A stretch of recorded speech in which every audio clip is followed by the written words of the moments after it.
Stop! Before you put on your shoes this morning, I need you to hear something most style advice will never say directly. The shoes you are wearing may be adding 10 years to your appearance every single day, not because they are worn out, but because of 6 very specific qualities that interact with the leg, the ankle, and the silhouette of a woman over 60 in ways that make the whole look read as heavier, more tired, and more dated than it actually is. A shoe at the base of the silhouette either closes the picture or opens it. A shoe that closes the picture, that creates a visual stopping point, adds weight to the ankle, or shortens the leg line, makes the whole silhouette feel heavier and more static. A shoe that opens the picture, that continues the line of the leg and lets the eye travel smoothly to the floor, makes the whole silhouette feel longer, lighter, and more current. Every mistake on this countdown belongs to the first category. The number 1 most aging shoe quality is the one worn by women trying specifically to look their best. Stay with me for that one. Quality number 6. A shoe with a very thick, very heavy sole. The chunky platform, the extremely thick crepe sole, the heavily built-up bottom. These feel practical and cushioned, but a very thick, very heavy-looking sole adds visual weight to the very base of the silhouette. It makes the foot and ankle area appear heavier than they actually are, and a heavy base reads as planted and weighted rather than elongated and light. The fix is not to abandon cushioned shoes.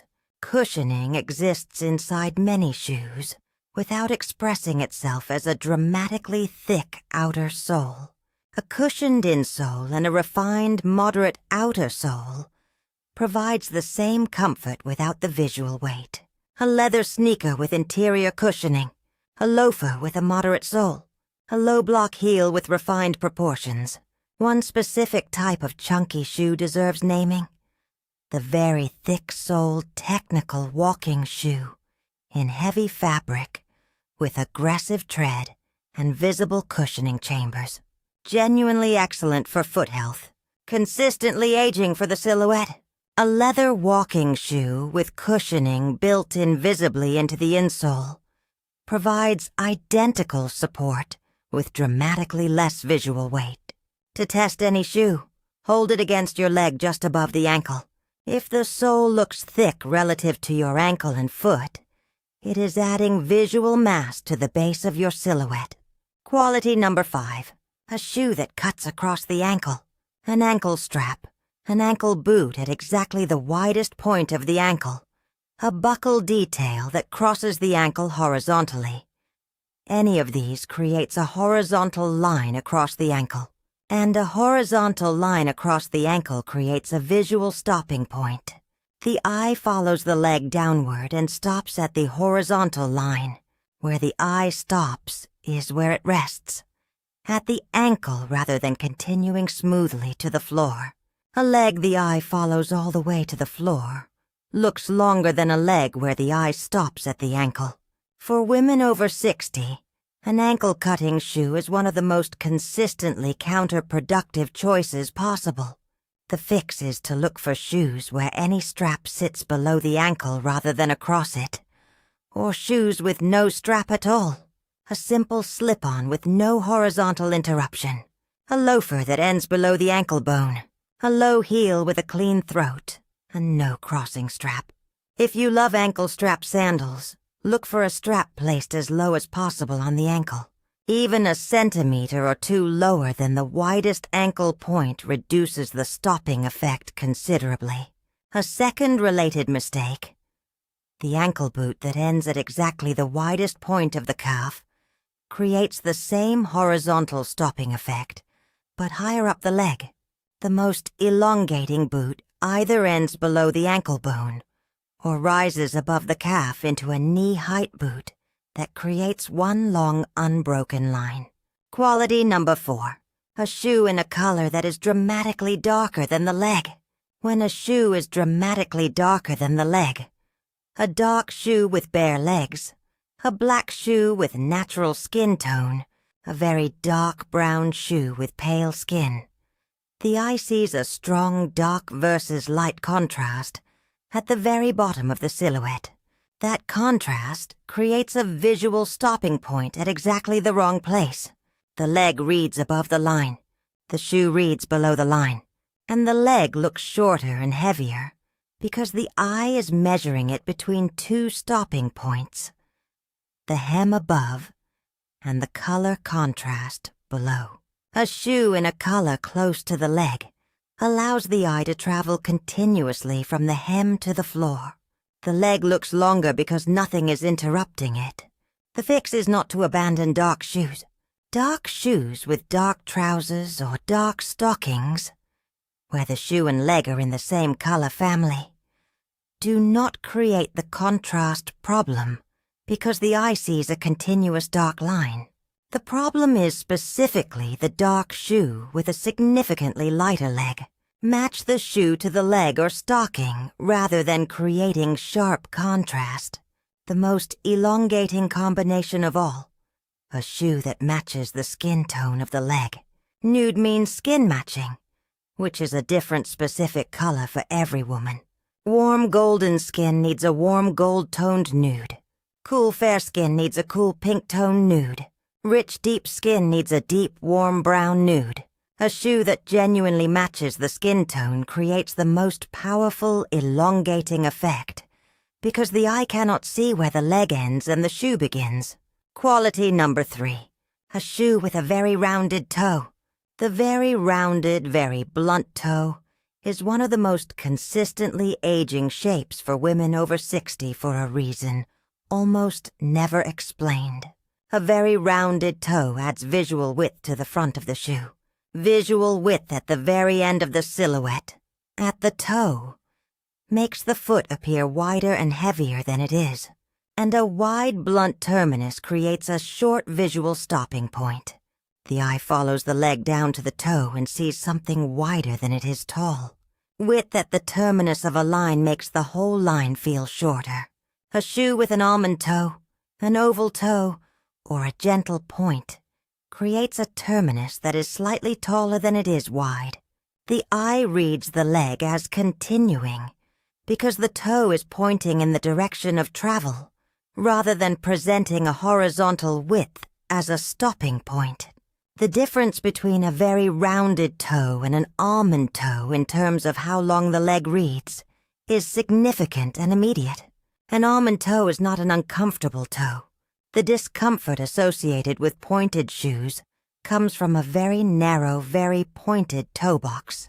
An almond toe, gently pointed rather than dramatically pointed with enough width to accommodate the foot comfortably, is both elongating and comfortable.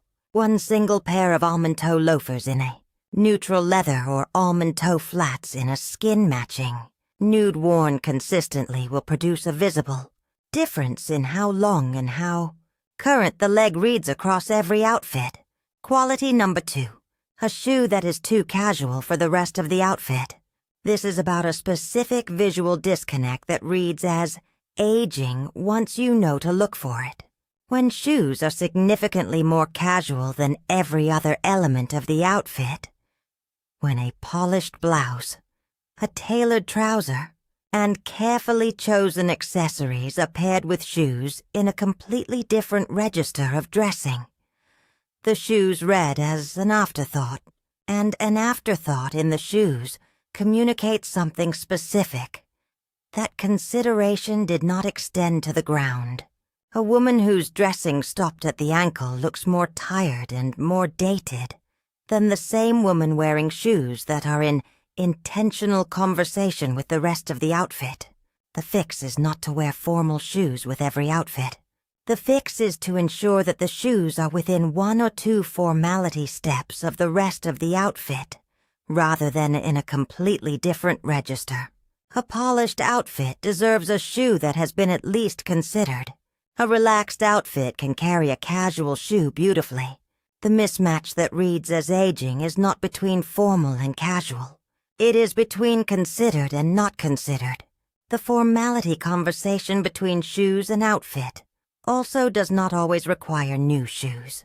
It sometimes requires simply reconsidering which shoes go with which outfits. A polished loafer worn only with casual outfits may be exactly the right shoe for a more polished one. The consideration is the point, and consideration takes only a moment in front of the mirror before leaving the house. And now, quality number 1. The most aging shoe quality for women over 60. The one that will surprise you because it is worn by women trying specifically to look their best. Quality number 1. A very high stiletto heel. The stiletto heel is the symbol of feminine elegance. It has been associated with dressed-up beauty for decades. But on a woman over 60, a very high stiletto creates something directly and immediately aging. And not for the reason most women expect. The reason is not the height. The reason is the gait. A very high stiletto changes the way a woman walks. It shortens the stride.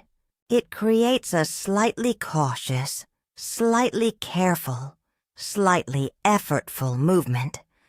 The kind of movement that comes from managing a surface that requires constant attention and balance. And cautious, effortful movement reads as age in a way that confident, easy, natural movement does not. A woman who walks easily reads as younger than she is. A woman who walks carefully reads as older than she is. The fix is not to abandon heels. A block heel, a kitten heel, a low-stacked heel. Any heel that allows the foot to move naturally and the stride to remain confident and easy. Provides elevation without the gait cost. The kitten heel deserves specific mention. A slim, short kitten heel, 2 to 5 centimeters, creates a beautiful line at the back of the shoe, adds subtle elevation that elongates the leg, and allows a completely natural, confident stride. It is elegant because the woman wearing it looks completely at ease. And ease, in a woman over 60, is the most powerful elegance available. The test is not the heel height. The test is the walk. Stand up in the shoe. Walk across the room. If you are walking the way you walk in any other shoe, freely, confidently, naturally, the shoe is working for you.